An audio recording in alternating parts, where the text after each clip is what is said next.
Are you a self-publisher and thinking about publishing wide with IngramSpark? Well, today I'm going to cover a few pros and cons of my views on IngramSpark, and let's just dive right in. But stay tuned till the end because I'm going to tell you what I personally do. All right, and it might surprise you. So let's start with Ingram. This is Ingram's webpage, ingramspark.com. All right, and to me, one of the main positives for Ingram is that they are very, very wide. Okay, so they are pretty much a global distributor, okay, overseas and North America, UK, Europe, Australia, New Zealand. So they can get into retailers, libraries, schools, and everywhere. So this is like the biggest positive for Ingram.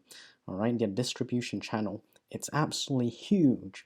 And just to give you a bit of background, IngramSpark or Ingram Content Group, the main company, they've been around for 50 years. Or more than 50 years, I beg your pardon, more than 50 years. Now, anyone who does business knows it takes time to build a network this big, okay? Now, this is great, okay? So they've been around for decades, all right? And they're not going to go away anytime soon.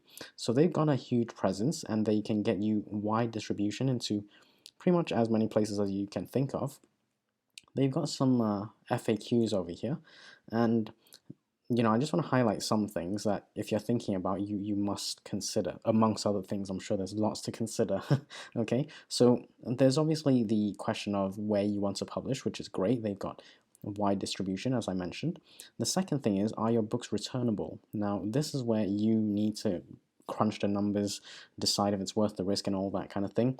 Maybe another topic for another video another day, but historically publishers grant booksellers the right to return unwanted or overstocked copies of books. Ingram actually tells you that. Now, whether you want it returned or not, it's up to you, but there is a cost involved in that, and you need to decide. All right, now there's all sorts of calculations you can do, but essentially, if you're gonna do returns and you've given people a wholesale discount potentially, I'm not sure how you want to run yours, your self-published books, but if you're going to do returns and you've given people discounts, you may actually be out of pocket, so that's something to consider.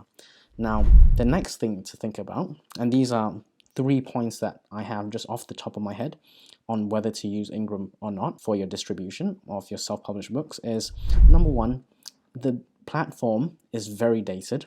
All right, because it's been around for 50 years, so the platform's not going to be up to date.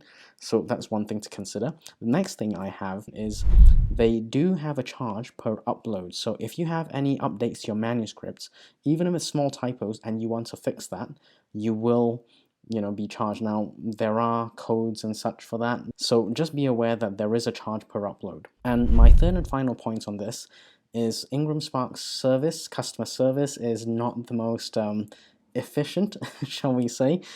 So those are just 3 items to consider amongst the other, huge pros of going wide and getting into bookstores potentially, and using a very well-established network. All right. So what I do, and this is the tip that I've saved till the end. This is what I personally do. I am not currently with IngramSpark, okay, for the reasons I've just mentioned, the 3 reasons, okay? So I'm not on IngramSpark at the moment, but what are you doing for your self-published books? Let me know what you are doing so I can learn from you, and hopefully we can keep the conversation going. So those are some of the points you have to consider for self-publishing wide with Ingram. Let me know what you think, and I shall see you in the next video. Have a great day.